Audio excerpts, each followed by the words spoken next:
Wari asi South India gi Phunga Wari ni. Imalonda artha handokjabani. Thaina mamangai gi matam ni. Kha Bharat gi mafam amada ni. Khungang ani gi tainaba mafam amada afawba misak ani khak marup sanarammi.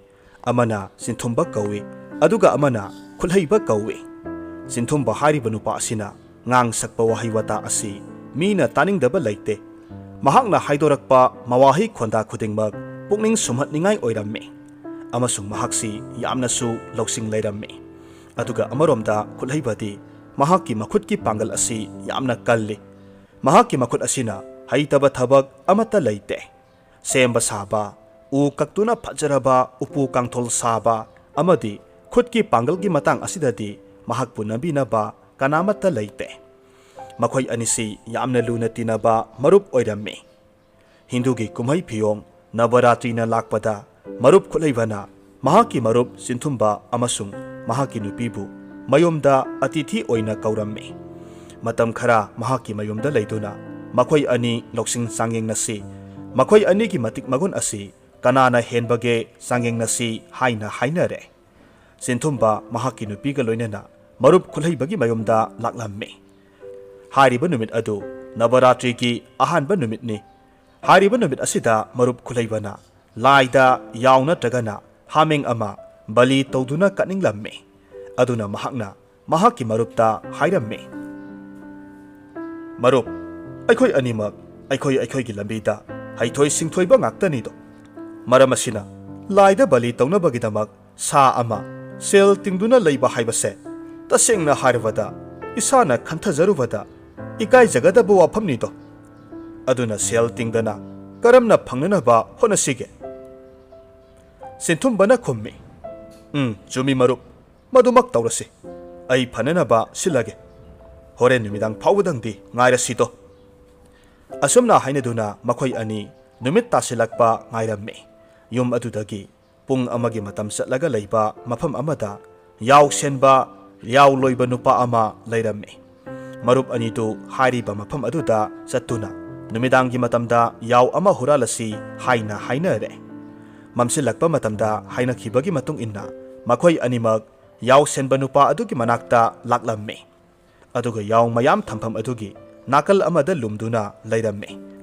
Yaw senba nupa adu mahaki yaw mayam adu sajik chahalluraga makolda hoijilakpa matam oirammi. Hariba matam asida yaw senba nupa adu sak lamlammi.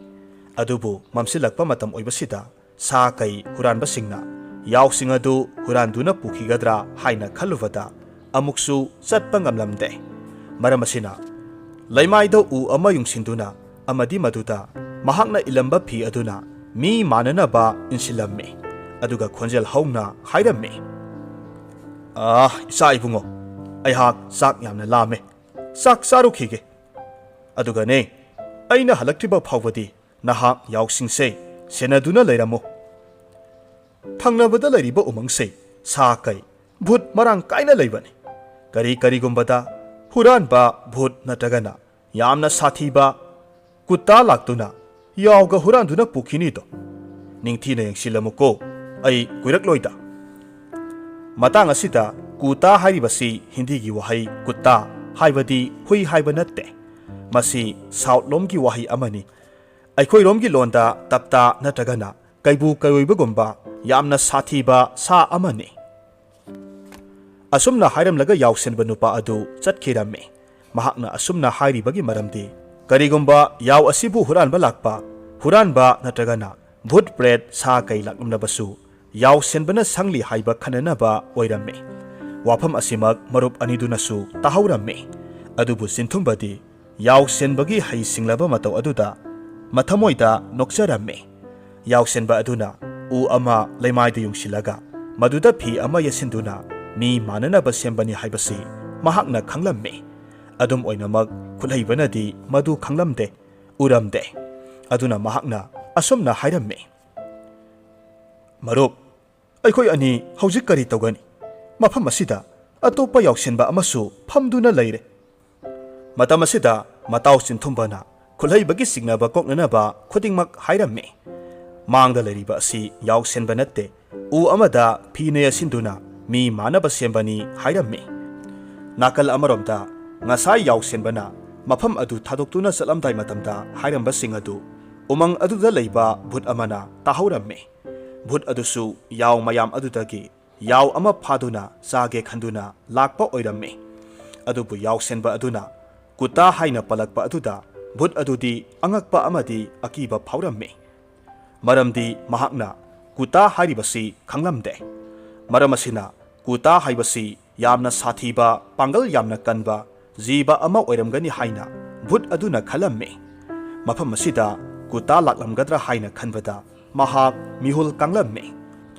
Aduna asengbadu khangdriba phawadi mahak masak lotuna leirage khanduna khudak aduda mahak asauba noi lauba yaw ama onthoklamme. Aduga yaw mayam marak aduda yawsillamme. Asomda marup ani adusu yaw makolda sangsilaktuna yaw mayam adudagi fajaba asauba anoiba yaw ama khalamme. Asum khalakpa asida bhutna onba yaw aduda hek tarure. Khulhaibana kallaba thauri amana yaw adugi makhong makhot punsille. Aduga mahaki makokta thangatuna bhut adubu yamna kanna mayom tamna pukhiramme. Yaw adu aduki matik lumlamme. Karigidi lumloi bhutna onba yawni. Matamasida bhutna marup anidu kutani haina khankre. Mahakna khanjaramme. Oh, ayhak ngasidi loiredana. Ay kutagi makhutta taraba. Ay hujik kari tongni. Oh, pangida aise kari nunggi yaw huranba laksarubano. Asi khanduna bhut aduna mahaki bhut ki mitrang hauраklamme. Matamaduda bhutna onba yaw adu khanglumlum tharaklamme. Matamasida khulhaibasu sap leplamme. Mahakna hairakhi. Marup yaw sidi onthokna lumkhreda. Khulum sidi yawbu mande yot matumbu maline. Matamasida sintumbana ure. Mahaki marupna thongatuna purakliba asi yaw natre yaw ki masak maong olakle haibasi mahakna khanglamme. Adubu mahakna asumna hairakhi. Marup sumdaurasi yawdu lumle hairavanina makhada thangtharasi aduga mabuk segairasi tangkhai taduna aikhoi ani tangkhai punarasi. Wafam sitavada bhut adu hena akiba phauраklamme. Khudakta mahak kokthakdagi chongthagiduna umanglomda hau thaduna sensinkhre. Marup ani adusu khulhaibagi mayum tamna thuna halaklamme. Bhut adu asum chelakpa asida makhoigi leifam yaurakle. Aduga mahaki bhut mamanabasingda mahakna ngasi thengnakiba kudongthiba thokdok haibadi mahakpu kutana phaduna pukhibagi wari amadi mahakna haina singna nanthorakpagi wari adu yamna pakhatna tammi.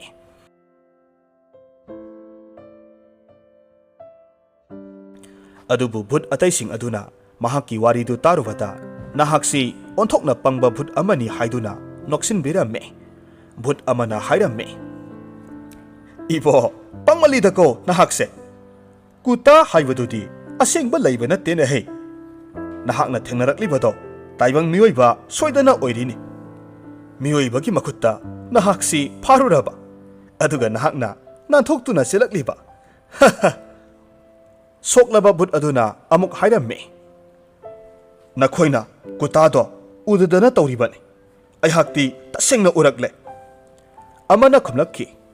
Ho adu oiragana kuta haibado aikhoidasu uhalodana. Aikhoina mahakpu mitna kupada hatoklaga loiredana. Phare phare nakhoina adu maina hairabanina makhoigi manakta ai nakhoibu purage. Asomna hainaduna bhutching adu mathangi numidang ngaiduna leinakhre. Mathangi numidang yauraklabada bhut aduna mamanaba bhutching adu khulhaibagi mayum tamna puraklamme. Yum yoksilakpa matamdadi mahakna hairamme. Yengbiyu itaw mayam mangda leiribase makhoigi yumni. Nakhoina apamba khudingmakto tawro. Bhut ataidu mahaki wafam adu taruvada mathum marang hauramme. Makhoina khalli ngasidi taibangmi laknaduna sanaduna hatlagani haina khalamme. Makhoi mayam adu yum adu tamna sangsilli. Yum adugi akoivadu sambal wangna kharamme. Sambaldu kansilaktuna bhutching adu yum adugi maikai khudingmaktagi sangsilaklamme. Matamasida mapalda dharida hiptuna leiramba khulhaibana makhol ama tai haiduna yengthuklubadadi yamkhraba bhut kayamarum sumang tamna mayum tamna tapna tapna changsilakpa mahakna ure mahak kibana thak thak niklammi kimanbana mahak haugatpa phauba ngamdre san saduna mahak matau sinthumba amasung mahaki nupina leiriba ka aduda sanglaklammi aduga mataubo haudoktuna hairammi marup akhoi hojik kari tawgadabage butsingna yumgi akoibada ikoi koina laikhre akhoi bu soidana hatkhrani matamasida marup sinthumba hairammi marup karisu kiganu nahaki hanagi laifam aduda adum laibiru aduga makha taba adudi aina thokpa tawrage nahak karigumba amata asoi angam nanglon aihakna haribase thajau khulhaiba mahaki marupna kari tawrakadage haibadi khanglamde adubu mahak marupna haiba adumak tawrage haina khalle mahaki hanagi laifam adomda amuk tuminna thoraktuna hipkhre mathamoidadi kibana loikhre asomdana sinthumba mahaki nupi adu khudakta hauduklammi aduga hairammi hai nupi bhutsingna aikhoina leiriba mafam asida landaraklene hei aikhoi soidana khudong thiba nanglagani adubune kiganu aina hariba asimak tawrabadi soidana aikhoi karisu tawroi nahakna tawgadabase sakhumgi kada changduna thangmai ama thangatlu aduga ka aduda una wana khara mana masing khara saithokadabani aduga aibu haudokpa saduna kanna kawgadabani aina haugalakpa saduna aigi sana thaknanaba kari thaurang tawri haina hanglakani maduda nahakna khumgadabasi supnagi morok chamthong amadi mana masing kharaga lairi haina khummu maduda aina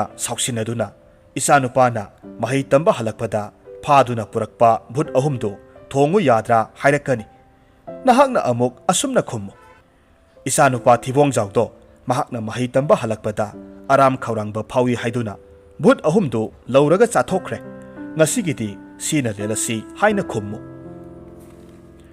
asum haina raba matungda sinthumba tumsinnaba saduna laikhre mahaki nupina mapuroibana haiba adumak tawre aduga mapuroibabu haudokpa saduna kauramme asumna haina khibagi matungina makhoi anina bhutsing adu tarasanu haibagi matagum makhol hauna wari sanaramme wari aduda makhoigi thibongjaw masanupa aduna bhut ahum lauraga chathokre haibu wafam asi mapalda lairiba bhut mayam aduna taramme wafam si tarubada makhoi swai lauramme amasung khudak aduda akiba phawramme bhut amana hairamme is masanupa aduna sarawan bada bhut ahum lauraga saraba mapa asidi saklen savada kari saramne aikhoi halawbana phani makhoi se kuta haibado soidana oini hana kiduna leiringai asumna amuk haijalakpa asida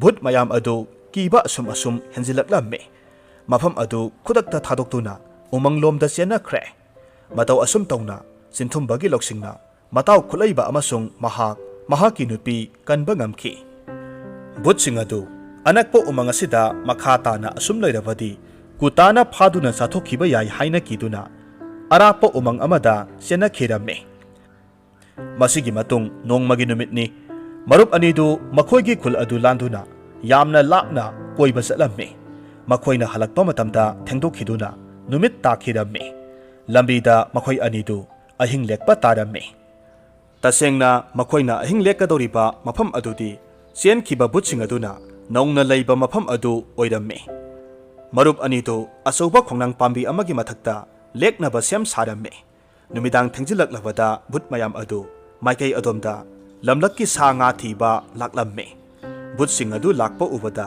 marup anidu swai laukhre kibana thak niklamme bhutsing adu khongnang pambi adugi makhada sangsilaklamme tanja asida marup anidu kimanbana masa adu tasilamme maduda unawana khara kelaktuna bhutsing adugi manakta taraklamme matamasida marup sinthumba mahaki pairakki loksing sijinaduna marup aduda hairamme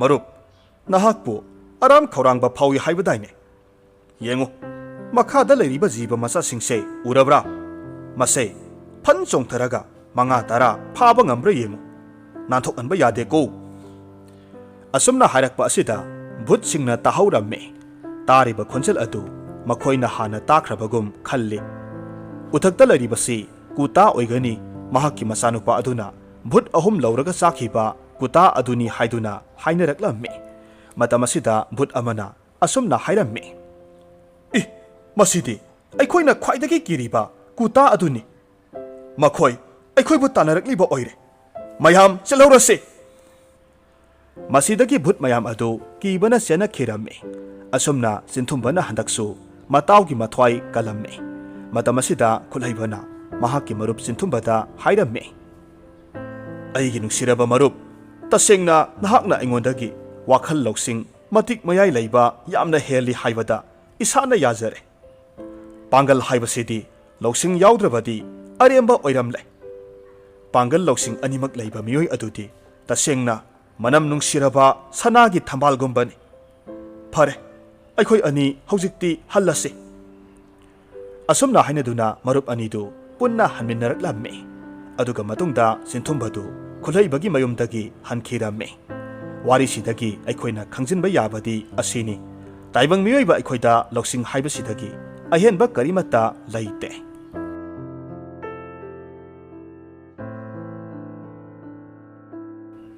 ꯍꯧꯖꯤꯛ ꯑꯃꯨꯛ ꯇꯥꯃꯤꯟꯅꯔꯁꯤ ꯚꯥꯔꯠꯀꯤ ꯐꯨꯡꯒꯥ ꯋꯥꯔꯤ ꯑꯄꯪꯕ ꯅꯨꯄꯤ ꯑꯃꯁꯨꯡ ꯑꯔꯤꯛꯄ ꯅꯨꯄꯥ꯫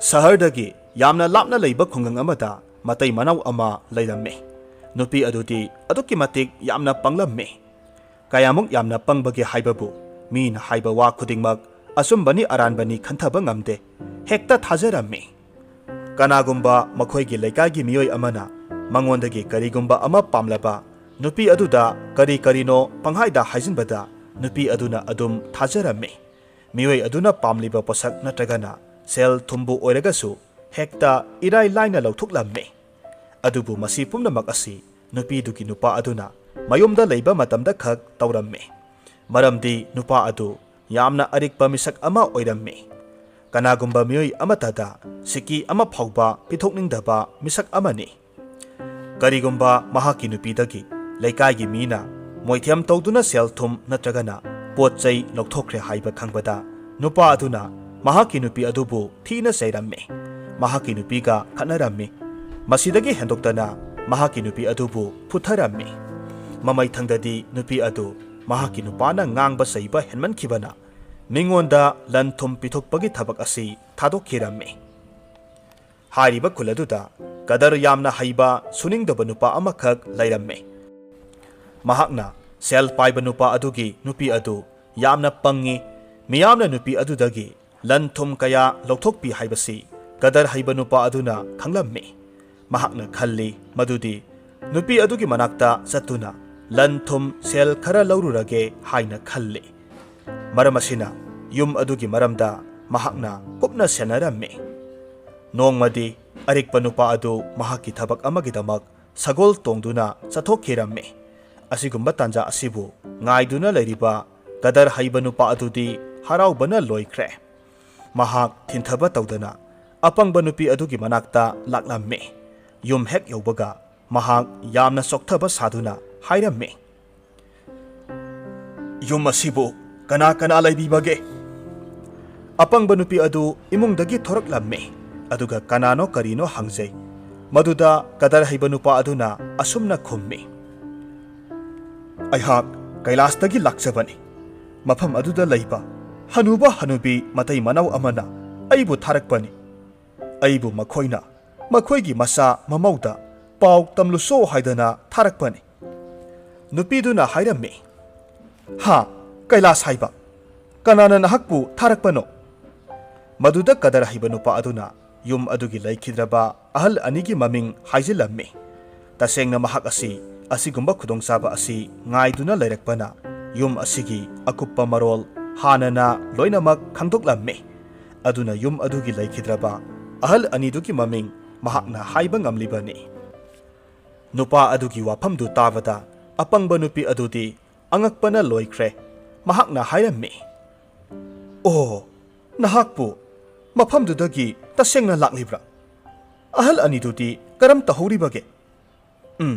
ꯑꯩꯒꯤ ꯅꯨꯄꯥꯅ ꯋꯥꯐꯝꯁꯤ ꯇꯥꯔꯕꯗꯤ ꯀꯌꯥꯒꯤ ꯃꯇꯤꯛ ꯍꯔꯥꯎꯖꯒꯅꯤ꯫ Ibungo, Pambiyu, Ngayhaktang Pothako, Mahak Halakpa Fawbadangdi, Ngaybikoko, Natene, Makoibu, Mapamaduda, Karamna Palhoribage, Sana Taknavana, Sena Sanavana, Kamdauribage. Matawasumna, Lepa Laitana, Wahang Kaya Hanglamme, Adubu Kadar Haiba Nupa Adudi, Yariba Makai, Mapam Asidagi, Satkiba Pamlamme, Maramdi, Asum Kuitana Lairabadi, Mahaki Mapuroiba Laklabadi, Mahak Swedana, Kudong Tiba Taba Yai Haibasi, Mahakna Kangi, Mahakna Hairaki. Ima, Makoido, Yamna Pibam Sahodre. Kari Wahina Hairaga, Makoigi Pendaba, Awabasi, Saitagadoribano Haibado, Haibangam Laro. Makoigi Masada, Tongnana Bapi Adusu, Padigum Segaire. Saba Takbasu, Karimata Pangdre. How Kiba Numit Tarukni, Sarah Helene. Isingta, Taktuna Talehoribani. Makoigi Oiriba Pibamdo, Nahakna Urevadi, Soidana Nahak, Tamoi Kaigani. Kadar Haiba Nupa Aduki Wahising Aduda, Asengba Oiraboy, Kankre.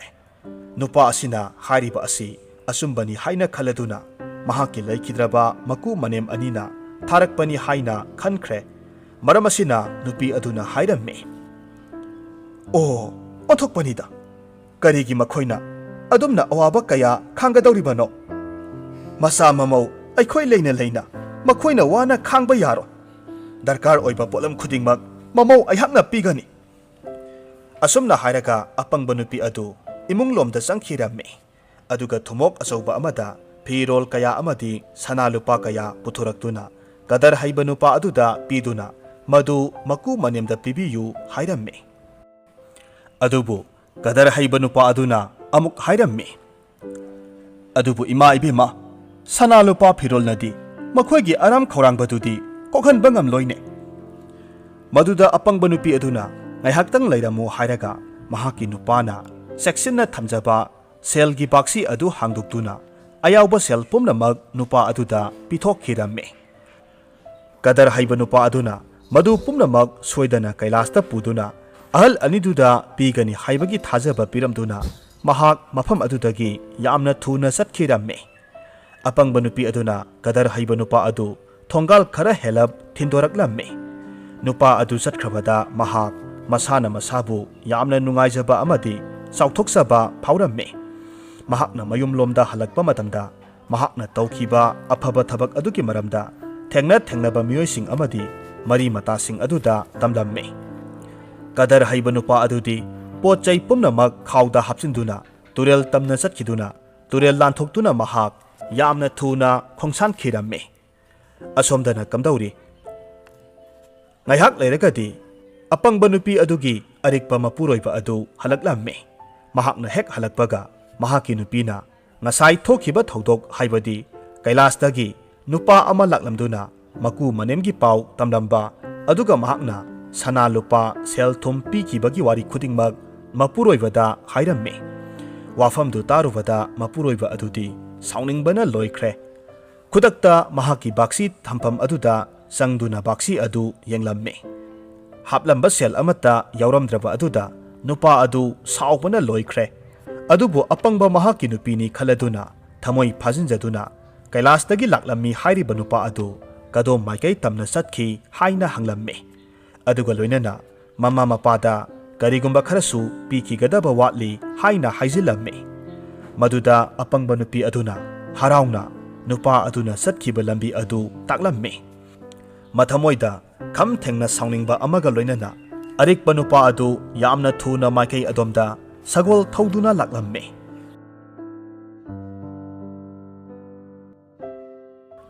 Pana Sangna Laklaba Matungda, Laptakna, Mamangda, Kadar Haiba Nupa Adu, Poyom Amaga Loinana, Satpa Ure. Matungda, Kanagumba Amana Tanarakle Haibasi, Kanglavada, Kadar Haiba Nupa Adu, Yamna Sauba Kongnang Pambi Amagi Matakta, Kakat Kiramme. Matamasida, ARIKPA Nupa Adusu, Kongnang Makong Yoksilaktuna, Kadar Haiba Nupa Aduda, Kumthara U Haina Hairamme. Kadar Haiba Nupa Aduna, Amuk Hairaklamme. Ay, Kumtharak Pagamlo, Masi, Kailas Yauba Lambini. Asumna Hairaga, Kongnang Pambi Aduki Matol Yaunanaba, Kakat Kre. Mahak Kumtharak Laroi Haiba Kangbadagi, ꯑꯔꯤꯛꯄ ꯅꯨꯄꯥ ꯑꯗꯨ ꯃꯍꯥꯛꯀꯤ ꯁꯒꯣꯜ ꯑꯗꯨ ꯃꯐꯝ ꯑꯗꯨꯋꯥꯏꯗ ꯄꯨꯟꯁꯤꯟꯗꯨꯅ ꯊꯝꯂꯒ ꯈꯣꯡꯅꯥꯡ ꯑꯗꯨꯗ ꯀꯥꯈꯠꯂꯝꯃꯤ꯫ ꯃꯇꯝ ꯑꯁꯤꯗ ꯀꯗꯔ ꯍꯩꯕ ꯅꯨꯄꯥ ꯑꯗꯨꯅ ꯀꯥꯈꯠꯂꯛꯂꯤꯕ ꯅꯨꯄꯥ ꯑꯗꯨꯕꯨ ꯉꯥꯏꯗꯨꯅ ꯂꯩꯔꯝꯃꯤ꯫ ꯃꯍꯥꯛꯅ ꯍꯦꯛ ꯀꯥꯈꯠꯂꯛꯄꯒ ꯐꯨꯔꯤꯠ ꯐꯤꯔꯣꯜ ꯌꯥꯎꯕ ꯈꯥꯎ ꯑꯗꯨ ꯑꯔꯤꯛꯄ ꯅꯨꯄꯥ ꯑꯗꯨꯗ ꯂꯪꯁꯤꯜꯂꯝꯃꯤ꯫ ꯑꯗꯨꯒ ꯃꯍꯥꯛꯅ ꯊꯨꯅ ꯌꯥꯡꯅ ꯎꯗꯒꯤ ꯀꯨꯝꯊꯗꯨꯅ ꯑꯔꯤꯛꯄ ꯅꯨꯄꯥ ꯑꯗꯨꯒꯤ ꯁꯒꯣꯜꯗꯨ ꯊꯧꯗꯨꯅ ꯆꯦꯟꯈꯤꯔꯝꯃꯤ꯫ ꯑꯁꯨꯝꯅ ꯀꯗꯔ ꯍꯩꯕ ꯅꯨꯄꯥ ꯑꯗꯨ ꯎꯃꯪꯗ ꯆꯪꯈꯤꯕꯗꯒꯤ ꯑꯔꯤꯛꯄ ꯅꯨꯄꯥ ꯑꯗꯨꯅ ꯇꯥꯟꯅꯕ ꯐꯪꯈꯤꯗ꯭ꯔꯦ꯫ ꯎꯄꯥꯏ ꯂꯩꯇ꯭ꯔꯕ ꯑꯔꯤꯛꯄ ꯅꯨꯄꯥ ꯑꯗꯨ ꯃꯌꯨꯝꯂꯣꯝꯗ ꯍꯜꯂꯛꯂꯝꯃꯤ꯫ ꯃꯌꯨꯝꯂꯣꯝꯗ ꯃꯍꯥꯛꯀꯤ ꯅꯨꯄꯤ ꯑꯗꯨꯅ ꯃꯄꯨꯔꯣꯏꯕꯕꯨ ꯍꯜꯂꯛꯄ ꯉꯥꯏꯗꯨꯅ ꯂꯩꯔꯝꯃꯤ꯫ ꯃꯄꯨꯔꯣꯏꯕ ꯍꯦꯛ ꯎꯕꯒꯗꯤ ꯍꯔꯥꯎꯅ ꯍꯥꯏꯖꯔꯝꯃꯤ, "ꯑꯩꯅ ꯈꯜꯂꯝꯕꯗꯨꯃꯛ ꯆꯨꯝꯂꯦ꯫ ꯅꯍꯥꯛꯀꯤ ꯁꯒꯣꯜꯗꯣ ꯏꯀꯨꯕꯣꯛꯅ ꯁꯤꯖꯤꯟꯅꯅꯕ ꯀꯩꯂꯥꯁꯇ ꯊꯥꯕꯤꯈ꯭ꯔꯕꯔꯥ?" ꯃꯍꯥꯛꯀꯤ ꯅꯨꯄꯤꯒꯤ ꯋꯥꯐꯝ ꯑꯁꯤꯗ ꯅꯨꯄꯥ ꯑꯗꯨ ꯍꯥꯏꯐꯝ ꯇꯧꯐꯝ ꯈꯪꯂꯝꯗꯦ꯫ ꯃꯍꯥꯛꯀꯤ ꯑꯄꯪꯕ ꯃꯇꯧ ꯑꯗꯨ ꯎꯊꯣꯛꯅꯤꯡꯗꯗꯨꯅ ꯍꯣꯏ ꯍꯥꯏꯕꯒꯨꯝ ꯃꯉꯛ ꯈꯛꯇꯃꯛ ꯅꯣꯝꯂꯝꯃꯤ꯫ ꯍꯧꯖꯤꯛ ꯑꯃꯨꯛ ꯇꯥꯃꯤꯟꯅꯔꯁꯤ ꯐꯨꯡꯒꯥ ꯋꯥꯔꯤ ꯀꯔꯝꯕ ꯈꯥꯎꯅ ꯍꯦꯟꯅ ꯁꯦꯡꯕꯅꯣ? ꯃꯇꯝ ꯈꯔꯒꯤ ꯃꯃꯥꯡꯗ ꯀꯥꯂꯦꯟ ꯊꯥꯕꯨ ꯌꯧꯔꯛꯂꯒꯗꯤ ꯅꯥꯒꯄꯨꯔꯒꯤ ꯑꯀꯣꯏꯕꯗ ꯂꯩꯕ ꯂꯝꯁꯤꯡ ꯑꯁꯤ ꯌꯥꯝꯅ ꯏꯁꯤꯡ ꯇꯥꯡꯂꯝꯃꯤ꯫ ꯅꯣꯡꯃꯒꯤ ꯅꯨꯃꯤꯠ ꯑꯃꯗ ꯍꯥꯟꯅ ꯆꯠꯅꯔꯝꯕ ꯙꯔꯃꯒꯤ ꯆꯠꯅꯕꯤꯗ ꯆꯦꯠꯅ ꯊꯥꯖꯕꯤ ꯍꯧꯅ ꯈꯪꯕꯤ ꯕꯥꯃꯣꯟ ꯅꯨꯄꯤ ꯑꯃꯅ ꯇꯤꯔꯊ ꯆꯠꯂꯝꯃꯤ꯫ ꯃꯍꯥꯛꯅ ꯍꯥꯟꯅ ꯆꯠꯅꯔꯝꯕ ꯙꯔꯃꯒꯤ ꯆꯠꯅꯕꯤꯁꯤꯡ ꯑꯗꯨ ꯊꯥꯗꯣꯛꯂꯝꯈꯤꯗꯦ꯫ ꯃꯍꯥꯛꯅ ꯀꯅꯥꯃꯠꯇꯒ ꯁꯣꯛꯅ ꯄꯟꯅ ꯇꯧꯔꯝꯗꯦ꯫ ꯑꯗꯨꯒꯨꯝꯕ ꯄꯨꯛꯅꯤꯡꯒꯤ ꯀꯩꯗꯥ ꯑꯗꯨꯒ ꯂꯣꯏꯅꯅ ꯃꯍꯥꯛꯅ ꯇꯤꯔꯊ ꯖꯇ꯭ꯔꯥ ꯇꯧꯕ ꯍꯧꯔꯛꯈꯤꯕꯅꯤ꯫ ꯃꯍꯥꯛꯅ ꯅꯥꯒꯄꯨꯔ ꯌꯧꯔꯛꯄ ꯃꯇꯝꯗꯗꯤ ꯂꯝꯗꯝ ꯑꯗꯨ ꯌꯥꯝꯅ ꯁꯥꯔꯝꯃꯤ꯫ ꯃꯁꯤꯅ ꯃꯔꯝ ꯑꯣꯏꯗꯨꯅ ꯃꯍꯥꯛ ꯏꯁꯤꯡ ꯌꯥꯝꯅ ꯈꯧꯔꯥꯡꯂꯦ꯫ ꯃꯍꯥꯛꯅ ꯃꯐꯝ ꯑꯗꯨꯋꯥꯏꯗ ꯂꯩꯕ ꯏꯁꯤꯡ ꯀꯣꯟꯖꯟꯁꯤꯡ ꯑꯗꯨ ꯍꯥꯡꯗꯣꯛꯇꯨꯅ ꯌꯦꯡꯂꯨꯕꯗ ꯏꯁꯤꯡ ꯃꯔꯤꯛ ꯑꯃ ꯐꯥꯎꯕ ꯇꯥꯔꯛꯈꯤꯗꯦ꯫ ꯃꯍꯥꯛꯀꯤ ꯏꯁꯤꯡ ꯈꯧꯔꯥꯡꯕꯒꯤ ꯆꯥꯡ ꯑꯗꯨ ꯑꯁꯨꯝ ꯍꯦꯟꯒꯠꯂꯛꯂꯝꯃꯤ꯫ ꯁꯔꯀꯥꯔꯅ ꯃꯐꯝ ꯑꯗꯨꯗ ꯊꯛꯅꯅꯕ ꯏꯁꯤꯡ ꯄꯤꯅꯕꯒꯤ ꯊꯧꯔꯥꯡ ꯑꯃ ꯇꯧꯔꯝꯃꯤ꯫ ꯑꯅꯣꯏꯕ ꯁꯎꯟꯅ ꯁꯥꯕ ꯈꯥꯎꯁꯤꯡꯗ ꯏꯁꯤꯡ ꯄꯤꯛ ꯄꯤꯛ ꯊꯟꯅ ꯍꯥꯜꯂꯒ ꯏꯁꯤꯡ ꯈꯧꯔꯥꯡꯂꯕ ꯃꯤꯑꯣꯏꯁꯤꯡꯗ ꯏꯁꯤꯡ ꯄꯤꯔꯝꯃꯤ꯫ ꯁꯎꯟꯒꯤ ꯈꯥꯎꯗꯒꯤ ꯍꯩꯊꯔꯛꯄ ꯏꯁꯤꯡ ꯑꯗꯨ ꯃꯤꯌꯥꯝꯅ ꯊꯛꯅꯔꯛꯄ ꯃꯇꯝ ꯑꯗꯨꯗ ꯕꯥꯃꯣꯟ ꯅꯨꯄꯤ ꯑꯗꯨꯅ ꯏꯁꯤꯡ ꯑꯗꯨ ꯈꯧꯔꯥꯡꯖꯔꯒꯁꯨ ꯏꯁꯤꯡ ꯄꯤꯕꯤꯔꯤꯕ ꯃꯤ ꯑꯗꯨ ꯍꯟꯊꯕ ꯖꯥꯇꯤꯒꯤ ꯃꯤ ꯑꯣꯏꯔꯝꯒꯗ꯭ꯔꯥ, ꯈꯥꯎ ꯑꯗꯨꯁꯨ ꯅꯤꯡꯊꯤꯅ ꯁꯦꯡꯗꯣꯛꯂꯕ ꯑꯁꯦꯡꯕ ꯈꯥꯎ ꯑꯃ ꯑꯣꯏꯔꯝꯗꯕꯁꯨ ꯌꯥꯏ ꯍꯥꯏꯕꯅꯆꯤꯡꯕ ꯃꯍꯥꯛꯀꯤ ꯄꯨꯛꯅꯤꯡꯗ ꯆꯤꯡꯅꯕ ꯄꯣꯛꯂꯝꯃꯤ꯫ ꯃꯍꯥꯛꯅ ꯏꯁꯤꯡ ꯑꯗꯨ ꯊꯛꯄ ꯆꯤꯡꯅꯔꯝꯃꯤ꯫ ꯃꯍꯥꯛꯅ ꯃꯍꯥꯛꯀꯤ ꯈꯧꯔꯥꯡꯕ ꯑꯗꯨ ꯅꯝꯊꯕ ꯉꯝꯂꯛꯇ꯭ꯔꯗꯨꯅ ꯏꯁꯤꯡ ꯄꯤꯔꯤꯕ ꯅꯨꯄꯥ ꯑꯗꯨꯒꯤ ꯃꯅꯥꯛꯇ ꯆꯪꯁꯤꯜꯂꯒ ꯍꯪꯂꯝꯃꯤ, "ꯑꯩꯒꯤ ꯅꯨꯡꯁꯤꯔꯕ ꯃꯍꯥꯁꯣꯏ, ꯃꯁꯤꯒꯤ ꯈꯥꯎ ꯑꯁꯤꯕꯨ ꯑꯁꯦꯡꯕꯔꯥ? ꯃꯁꯤꯕꯨ ꯃꯅꯨꯡ ꯃꯄꯥꯟ ꯐꯥꯎꯅ ꯁꯦꯡꯗꯣꯛꯈ꯭ꯔꯕ ꯖꯥꯠꯂꯥ?" ꯏꯁꯤꯡ ꯄꯤꯕ ꯁꯦꯕꯥ ꯇꯧꯔꯤꯕ ꯅꯨꯄꯥ ꯑꯗꯨꯅ ꯍꯩꯊꯣꯏ ꯁꯤꯡꯊꯣꯏꯕ ꯃꯤꯁꯛ ꯑꯃ ꯑꯣꯏꯔꯝꯃꯤ꯫ ꯃꯍꯥꯛꯅ ꯕꯥꯃꯣꯟ ꯅꯨꯄꯤ ꯑꯗꯨꯗ ꯍꯥꯏꯔꯝꯃꯤ, "ꯃꯤꯌꯥꯝꯗ ꯄꯤꯊꯛꯂꯒ ꯁꯦꯕꯥ ꯇꯧꯅꯔꯤꯕ ꯏꯁꯤꯡ ꯌꯥꯎꯔꯤꯕ ꯁꯎꯟꯒꯤ ꯈꯥꯎ ꯑꯁꯤꯅ ꯏꯁꯤꯡ ꯑꯁꯤ ꯍꯩꯖꯤꯟꯒꯗꯧꯔꯤꯕ ꯈꯥꯎ, ꯍꯥꯏꯕꯗꯤ ꯅꯍꯥꯛꯀꯤ ꯍꯛꯆꯥꯡ ꯑꯗꯨꯗꯒꯤ ꯍꯦꯟꯅ ꯁꯦꯡꯏ꯫ ꯃꯇꯧ ꯑꯁꯨꯝꯅ ꯍꯧꯖꯤꯛꯀꯤ ꯃꯇꯝ ꯑꯁꯤꯗ ꯑꯩꯈꯣꯏꯅ ꯈꯥꯎꯒꯤ ꯑꯃꯣꯠꯄ ꯑꯗꯨ ꯈꯛꯇꯃꯛ ꯌꯦꯡꯅꯤꯡꯕꯒꯤ ꯐꯠꯇꯕꯤ ꯍꯩꯅꯕꯤ ꯑꯃ ꯌꯣꯛꯈꯠꯂꯤ꯫ ꯑꯗꯨꯒ ꯑꯩꯈꯣꯏ ꯏꯁꯥ ꯏꯁꯥꯒꯤ ꯍꯛꯆꯥꯡ ꯅꯨꯡꯗꯒꯤ ꯑꯃꯣꯠꯄ ꯂꯧꯊꯣꯛꯅꯕꯒꯤ ꯋꯥꯈꯜꯗꯤ ꯏꯈꯟ ꯈꯟꯅꯗꯦ." ꯍꯧꯖꯤꯛ ꯑꯃꯨꯛ ꯇꯥꯃꯤꯟꯅꯔꯁꯤ ꯃꯥꯟꯅꯅ ꯎꯕ꯫ ꯅꯨꯄꯥ ꯑꯃꯒ ꯅꯨꯄꯤ ꯑꯃꯒ ꯃꯇꯩ ꯃꯅꯥꯎ ꯑꯅꯤꯅ ꯁꯪꯁꯥꯔꯒꯤ ꯑꯣꯏꯕ ꯄꯨꯟꯁꯤ ꯑꯁꯤ ꯊꯥꯗꯣꯛꯃꯤꯟꯅꯔꯁꯤ ꯍꯥꯏꯗꯨꯅ ꯑꯁꯦꯡꯕ ꯂꯥꯏꯁꯪ ꯀꯌꯥꯗ ꯆꯠꯇꯨꯅ ꯇꯤꯔꯊ ꯖꯇ꯭ꯔꯥ ꯇꯧꯔꯛꯂꯝꯃꯤ꯫ ꯅꯣꯡꯃꯗꯤ ꯃꯈꯣꯏ ꯑꯅꯤꯅ ꯂꯝꯕꯤꯗ ꯑꯁꯨꯝ ꯆꯠꯄ ꯃꯇꯝꯗ ꯍꯤꯔꯥ ꯃꯇꯨꯝ ꯑꯃ ꯂꯝꯕꯤꯗ ꯇꯥꯗꯨꯅ ꯂꯩꯔꯝꯃꯤ꯫ ꯃꯍꯥꯛꯀꯤ ꯅꯨꯄꯤꯅ ꯀꯔꯤꯒꯨꯝꯕ ꯍꯤꯔꯥ ꯃꯇꯨꯝ ꯑꯗꯨ ꯎꯈꯤꯕ ꯊꯣꯛꯂꯕꯗꯤ ꯃꯍꯥꯛꯅ ꯃꯗꯨ ꯈꯧꯔꯥꯡꯅ ꯐꯪꯅꯤꯡꯂꯛꯄ ꯌꯥꯏ꯫ ꯑꯗꯨꯒ ꯑꯁꯨꯝꯅ ꯇꯧꯔꯒ ꯁꯪꯁꯥꯔꯒꯤ ꯑꯣꯏꯕ ꯄꯨꯟꯁꯤꯕꯨ ꯊꯥꯗꯣꯛꯄꯒꯤ ꯃꯇꯤꯛ ꯃꯒꯨꯟ ꯑꯗꯨꯁꯨ ꯃꯥꯡꯈꯤꯕ ꯌꯥꯏ ꯈꯜꯂꯒ ꯃꯍꯥꯛꯅ ꯈꯨꯗꯛ ꯑꯗꯨꯗ ꯍꯤꯔꯥ ꯑꯗꯨꯕు ꯂꯩꯃꯥꯏꯗ ꯃꯈꯣꯡꯅ ꯎꯐꯨꯜ ꯈꯨꯔꯣ ꯈꯣꯠꯆꯤꯟꯗꯨꯅ ꯂꯣꯠꯅꯅꯕ ꯍꯣꯠꯅꯔꯝꯃꯤ꯫ ꯃꯍꯥꯛꯅ ꯎꯐꯨꯜ ꯑꯗꯨ ꯈꯨꯔꯣ ꯈꯣꯠꯆꯤꯜꯂꯤꯉꯩ ꯃꯇꯝꯗ ꯃꯍꯥꯛꯀꯤ ꯅꯨꯄꯤꯅ ꯃꯅꯥꯛꯇ ꯆꯪꯁꯤꯜꯂꯛꯂꯝꯃꯤ꯫ ꯑꯗꯨꯒ ꯃꯉꯣꯟꯗ ꯀꯔꯤ ꯇꯧꯔꯤꯕꯅꯣ ꯍꯥꯏꯅ ꯍꯪꯂꯛꯈꯤ꯫ ꯃꯍꯥꯛꯅ ꯅꯨꯡꯉꯥꯏꯇꯕ ꯐꯣꯡꯗꯣꯛꯇꯨꯅ ꯂꯥꯜꯂꯦ ꯍꯥꯏꯖꯕꯒꯤ ꯈꯣꯟꯗꯥꯗ ꯅꯥꯟꯊꯣꯛꯄ ꯌꯥꯅꯅꯕ ꯄꯥꯎꯈꯨꯝ ꯑꯃ ꯄꯤꯔꯝꯃꯤ꯫ ꯑꯗꯨꯝ ꯑꯣꯏꯅꯃꯛ ꯃꯍꯥꯛꯀꯤ ꯅꯨꯄꯤ ꯑꯗꯨꯅ ꯍꯤꯔꯥ ꯃꯇꯨꯝ ꯑꯗꯨ ꯎꯐꯨꯜ ꯃꯔꯛꯇꯒꯤ ꯄꯨꯊꯣꯔꯛꯂꯒ ꯑꯃꯗꯤ ꯃꯄꯨꯔꯣꯏꯕꯒꯤ ꯋꯥꯈꯜꯁꯤꯡ ꯑꯗꯨ ꯈꯪꯂꯒ ꯃꯍꯥꯛꯅ ꯍꯥꯏꯅꯤꯡꯕ ꯑꯃ ꯌꯥꯎꯅ ꯃꯈꯥꯒꯤ ꯋꯥꯍꯩꯁꯤꯡ ꯑꯁꯤ ꯍꯥꯏꯔꯛꯂꯝꯃꯤ꯫ nahakna hauzik phauba hiraga upulga anigi marakta khenaba thamlabadi nahakna karigidamak sangsargi punsi thadoraklibano sangsargi punsibu thadoraklabadi makhoi anidubu manana ugadabani wari asi nungai biragadi like tawbiramo comment tawbiramo aduga channel asida nauna sangbirakpa oiragadi channel asibu subscribe tawbiramo